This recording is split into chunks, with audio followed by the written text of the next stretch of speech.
दोस्तों स्वागत है आप सभी का 7 मिनट ट्रिक चैनल पर। और स्टार्ट करते हैं अपने सेशन को। 7 minute trick channel is a part of N academy. Session को लाइक करिए, शेयर करिए, चैनल को सब्सक्राइब करिए और आज का ट्रिक स्टार्ट करते हैं। बेल आइकन को दबाइएगा सो दैट कि आप ठीक है नोटिफिकेशन ले पाएं।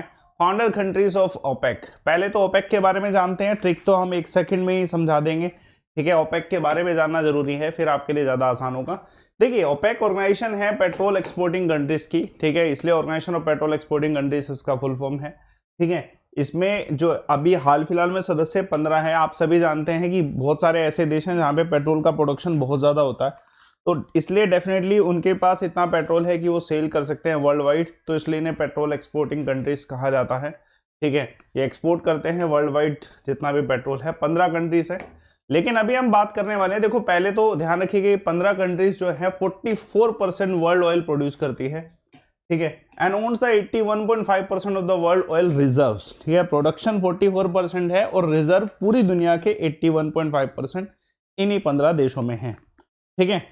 और दूसरी इंपॉर्टेंट चीज अभी जो हम करने वाले हैं कि शुरुआती तौर पे जो ये ऑर्गेनाइजेशन बनी थी, ओरिजिनली इस ऑर्गेनाइजेशन को 1960 में बनाया गया था।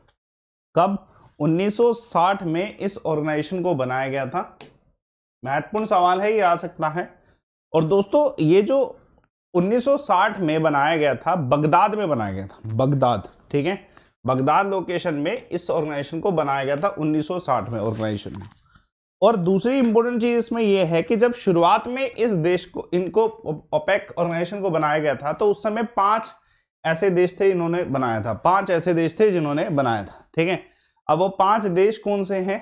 सऊदी अरेबिया, ठीक है, वेनेजुला, अलग अलग कॉन्टिनेंट आप देख सकते हो कि कॉन्टिनेंट अलग अलग हैं। ईरान, फिर कुवैत, फिर इराक। आप सभी जानते हैं बहुत सारी वॉर्स जो हैं हुई हैं यूएसए और उनसे संबंधित आप बहुत सारी चीजें जानते होंगे कि ये ऑयल के लिए ही हुआ था, है ना, मोस्ट प्रोबेबली ऑयल के लिए हुआ था। अब हमें सबसे पहले यही जानना है कि कौन से ऐसे 5 देश हैं जो, ठीक है, जो बेसिस रहे ओपेक के बनने का, तो उसी के बारे में हम जान लेते हैं पहले, है ना, ओपेक के बारे में जानने का। तो अब देखते हैं। तो देखो 1965 में ओपेक के हेडक्वार्टर जो है सेटअप किए गए थे। मे भी आपको हाल फिलहाल में जो ओपेक के हेडक्वार्टर्स है जो बनाए गए थे वो वियना ऑस्ट्रिया में, ये पूछा है कि हेडक्वार्टर कहाँ पे बनाए गए, ठीक है। तो हेडक्वार्टर इंफॉर्मेशन जरूरी है, ट्रिक आपकी 1 सेकंड में हो जाएगी। वियना ऑस्ट्रिया में इसके हेडक्वार्टर है जो 1965 में स्थापित किए गए, ठीक है, 1965 में स्थापित किए गए थे। अब देखते हैं ट्रिक। ट्रिक आपके सामने है, ये बहुत छोटी सी ट्रिक है। आप इस वर्ड को याद रख लें, विस्की। सिर्फ इससे आपको ना ओपेक के फाउंडर्स याद हो सकते हैं, ठीक है। अब कैसे याद हो सकते हैं? देखिए वी से क्या है? वेनेजुला, ठीक है। आई से क्या है? इराक, है ना, इराक। एस से क्या है? सऊदी अरेबिया, ठीक है, सऊदी अरेबिया। के से क्या है? कुवैत। और फिर क्या है? ईरान। मतलब आप एक वर्ड से जो ओपेक के फाउंडिंग कंट्रीज हैं वो एकदम तरीके से याद कर सकते हो। तो इस एक वर्ड को याद रख लेना, ठीक है ना, इस एक वर्ड को याद रख लेना। Venezuela, Iraq, Saudi Arabia, Kuwait और ईरान जो है आपने अभी देखा है, ठीक है। वी से वेनेजुला है, आई से ईरान है, एस से सऊदी अरेबिया है, फिर कुवैत है और फिर इराक है।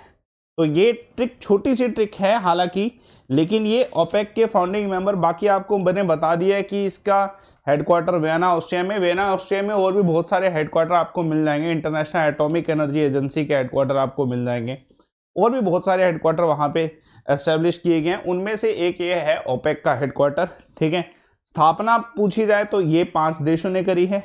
अभी पूछा जाए 15 देश हैं, ठीक है। और 15 देशों का कितना परसेंट वर्ल्ड का है? तो वो 44% है ऑयल प्रोडक्शन। और कितने रिजर्व हैं? 81 के आसपास जो है पूरे वर्ल्ड का रिजर्व जो है इन्हीं के पास है। तो ये एक तरीके से ट्रिक आपके लिए लाभदायक हो सकती है। ऐसे मैं बहुत सारी ट्रिक डाल देता हूँ, धीरे धीरे डाल रहा हूँ, लेकिन ट्रिक सारी आ रही हैं। आपको एक काम करना है, मेरा टेलीग्राम चैनल ज्वाइन करना, अमन सर वाइफेशन। अब ये इसलिए ज्वाइन करें कि आपको इस ट्रिक्स के साथ साथ और भी कंटेंट मिल सके। मैंने ट्रिक मैराथन्स तक करा रखी हैं यूट्यूब पे, आप वो देख सकते हो, ठीक है। हर एक ट्रिक आपको मिल जाएगी, 20 टॉपिक की ट्रिक आपको एक ट्रिक मैराथन में ही मिल जाएगी। लेकिन अभी आप टेलीग्राम चैनल ज्वाइन करना, इसमें आपको एक वर्ल्ड अफेयर का वीडियो मिलता है, वो आपके लिए बहुत ज़रूरी है। बाकी देखिए, आप अभी तैयारी कर रहे हैं तो एसएससी कॉम्बैक जरूर दें। 26 दिसंबर 2 जनवरी इन 2 डेट में ये कॉम्बैक्ट होने वाला है। इतनी इंपॉर्टेंट है कि देखिए आपको इस कॉम्बैक्ट से स्कॉलरशिप मिल सकती है। अगर आप अच्छा स्कोर करते हैं तो you can get the scholarship from this combat, ठीक है। तो आपको स्कॉलरशिप मिल सकती है इस कॉम्बैक्ट से, बहुत ज़्यादा बेनिफिशियल है आपके लिए, ठीक है। तो आप कॉम्बैक्ट से स्कॉलरशिप ज़रूर लीजिए, पहले अटेम्प्ट करेंगे तब हो पाएगा। ये अनअकैडमी के फीचर है, अनअकैडमी का आस्क का doubt option, raise hand option और आपका रिपोर्ट एंड विन का ऑप्शन, ये 3 ऑप्शन बहुत ज़्यादा महत्वपूर्ण है। अनअकैडमी जब आप पढ़ रहे हैं तो आपको इन ऑप्शन का बहुत ज़्यादा बेनिफिट होगा। आपके लिए नए बैचेस आ चुके हैं, स्कॉलरशिप के साथ साथ आप बैचेस भी ज्वाइन कर सकते हैं। जैसे सफलता बैच आपके लिए अवेलेबल है। सफलता बैच में आपको सिंपल सा काम करना है, एसएससी गोल अनअकैडमी में जाके सिलेक्ट करना है। जब आप सिलेक्ट करेंगे एसएससी गोल तो सब्सक्रिप्शन के लिए आपको इस रेफर कोड को यूज करना है, लाइव अमन।